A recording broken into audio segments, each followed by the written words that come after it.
Hello, BookTube. This is Jack, the Rambling Raconteur, and I'm here. I want to do a quick video on an aspect of African American literature um, during Black History Month that I think is often underappreciated. So, during Black History Month, my wife and I often try to read at least one work from a Black author that, and then discuss it together, as a couple, and explore what that perspective and how valuable that perspective is, not just in world literature, but specifically in American literature. What value and relevance and continued significance voices have from African American authors. And I think there's sort of an African American canon where there are certain writers, both fiction and nonfiction writers and thinkers, who are valued and have sort of entered a more mainstream canon in the U.S. But I think that one sort of subgenre that is underappreciated is the idea of African American poetry, specifically through song. And I think there's a wide variety of reasons for why that is. I think that in general, songs and song lyrics are not regarded as poetry proper. Um, and I think sometimes songs might not be great examples of poetry, but just because song lyrics, a song's lyrics might be bad poetry or, you know, mediocre poetry, that doesn't mean it's not poetry. And I think, when we, if we want to challenge that assumption, we can go back and consider that Homer's epics were originally sung. That the great Greek tragedians Aeschylus, Sophocles, Euripides, they wrote choral dithyrambs that were sung or probably set to music in some sense. The Hebrew Psalms from the Old Testament or Hebrew Bible, those would have been sung. Uh, and so there's a bunch of great examples of poetry that people were singing, that were actually songs with poetic lyrics. Moving forward into the Middle Ages, you get the great troubadour tradition. And while we don't necessarily read those as songs, they were highly influential, not just in composing music and song music and lyrics, but also on the troubadour tradition was incredibly influential in the development of multiple languages of poetry, but in Italian, in French, in English, all through the Renaissance into the 16th, 17th, 18th centuries. Um, Musical poetry was very influential. And so I think when we discount those examples from the African American experience and African American contributions to American literature, I think we're sort of like wiping out a whole section from that ocean of thought that's really valuable. And I want to give a couple of examples. So in 1909, Alan Lomax was going around and basically just, I mean, very, very early sound recordings, but getting sound recordings of American folk songs. And he, outside of Houston, you know, uh, he found a African American woman whose name was it was just Dink, who was like washing clothes there and singing, and he recorded her singing. Later on, he went back to try and interview her, and she had moved on or disappeared or passed away. He never found her again. That song, her song, Dink's song, aka Fare Thee Well, is one of the most famous American folk songs. Dave Van Ronk, Bob Dylan, a whole number of people covered it. It was very popular. It was in the Inside Llewyn Davis film that the Coen brothers directed several years ago with Oscar Isaac playing the folk singer. And it's a beautiful song, but when we look at the poetry, there's some really incredible poetry within there.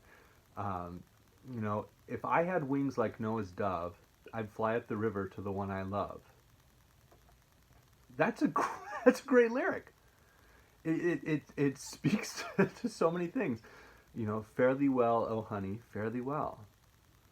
I had a man who's long and tall. He moved his body like a cannonball.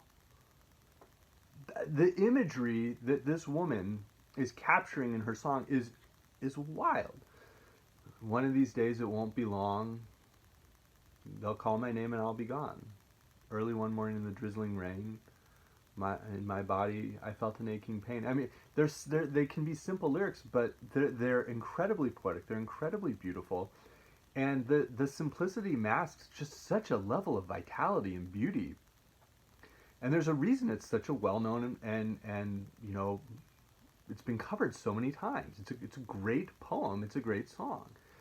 Um, Another example was Bob Dylan had the famous song "Blowin' in the Wind," and he basically just admitted to, as many folk singers did, he repurposed and stole, aka stole, the music from a famous sort of slave song, "No More Auction Block for Me."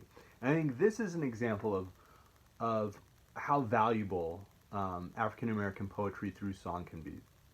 There's no way for us to understand the horror and trauma that was slavery in the United States. It remains one of the great stains, along with Native American genocide. It remains one of the great stains on the country, and something that over 100 years later, 150 years later, we have not resolved. We're always grappling with, and I'm not sure when we won't grapple with it, because of how human beings treated other human beings in a horrifying way. And No More Auction Block for me speaks to that. There's sometimes a sense that African Americans or slaves through that experience just were so beaten down that they became subhuman.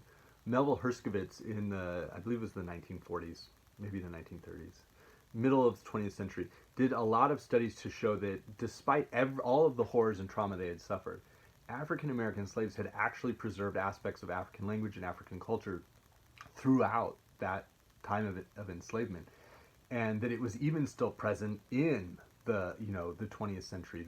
Traces could be found, and it's that to me speaks to the human spirit, to what the human mind is capable of despite every disadvantage, despite every horror, and that people can preserve their minds. Nat Turner of the 1831 rebellion was not only was literate and could read and write and speak, and there were other slaves like that. His rebellion actually led to a point where the slave owners systematically tried to make sure that slaves and African Americans couldn't read or write or even lead their own religious services anymore. But No More Auction Block speaks to that, and so No More Auction Block for me. No more, no more, no more auction block to me. Many thousands gone. Originally, the song title was Many Thousands Gone because it remembered how many had suffered, how many had had their lives absolutely destroyed and ruined in the most painful ways. Other lyrics: no more peck of corn for me. No more, no more, no more peck of corn for me. Many thousands gone. No more driver's lash for me. No more, no more, no more driver's lash for me. Many thousands gone. And on.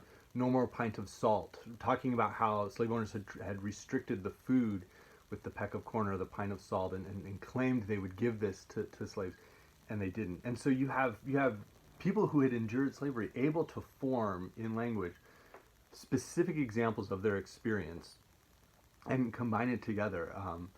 No more 100 lash for me. No more mistress call for me. And then truly the single most heartbreaking one: no more children stole from me. No more, no more, no more children stole from me. Many thousands gone. And that's a lyric where it's not just talking about many thousands of adults endured this, but many thousands of children were ripped from their families in this experience. And I'll link in here an example. I'm going to try to link examples of these songs from YouTube in this video, in the description below. But Paul Robeson, the great activist and actor and singer and general human being, he did a version of the song, and you can hear in it just how deeply felt it is. But it's not an expansive musical production. There's just a piano accompaniment, and you focus on what those words mean and what those lyrics mean and what that poem means. Famously, "We Shall Overcome" became very popular within the civil rights movement, but has roots that go way back. But it specifically has roots from actually two different African American individuals. One was the great minister Charles Tinley, who around 1900 had come up with a gospel song that, after a couple of renditions and changed perspectives and such, became "We Will Overcome." And then and that was around 1909. And then in 1945, during FTA CIO strike in North Carolina with sort of tobacco industries, many of the workers are actually African American women. This is right at the end of World War II, right after World War II, and so many women had joined the workforce, including African American women. And so this labor union that had primarily African American women, within it was a woman named Lucille Simmons, who shared sort of the "We shall overcome." From "We will overcome" it become "We shall overcome" lyrics, and that's, I think many people know that song, but the way it follows the tradition of "We shall overcome, we shall overcome." Deep in my heart, I do believe we shall overcome someday. And then it goes to, we'll walk hand in hand, we shall live in peace. And there's some really wonderful ones. But then there's they make a very subtle change within it, where in the final stanza it goes, we're not afraid. We are not afraid. And all the other ones have talked about someday. This is something we're aspiring to. We're aspiring to this. We're going to get there. And then when it gets to we're not afraid, it goes, we're not afraid today. And that just shows, that's the beauty of like a great poet, is that tiny twist that suddenly slips in and you're like, wait, that was different. I need to pay attention to this more closely now. And so I wanted to mention We Shall Overcome, but I'm going to close with one of the great African-American songwriters, and as this video is trying to show, poets. Robert Johnson was actually, he actually had a couple of his songs included in the Library of America's 20th Century American Poetry Volume 2. And I wanted to point out Hellhound on My Trail, very famous song. I've got to keep moving, I've got to keep moving. Blues falling down like hail. Blues falling down like hail. Blues falling down like hail. Blues falling down like hail. And the days keep on minding me. There's a hellhound on my trail. Hellhound on my trail. Hellhound on my trail. If today was Christmas Eve, if today was Christmas Eve, and tomorrow was Christmas Day. If today was Christmas Eve, and tomorrow was Christmas Day, wouldn't we have a time, baby? All I would need, my little sweet rider, just to pass the time away. To pass the time away. You sprinkled hot foot powder around my door, all around my door. You sprinkled hot foot powder all around your daddy's door. It keeps me with a rambling mind, rider, every old place I go, every old place I go. I can tell the wind is rising, the leaves trembling on the trees, trembling on the trees. I can tell the wind is rising, leaves trembling on the trees. All I need, my little sweet woman, and to keep my company, my company. I've got to keep moving, I've got to keep moving. Blues falling down like hail, blues falling down like hail. And the days keep on minding me, there's a hellhound on my trail.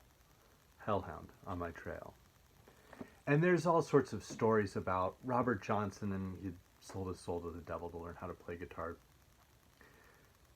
There's, I think, a very clear sense of what the hellhound is on his trail, and what his fear is.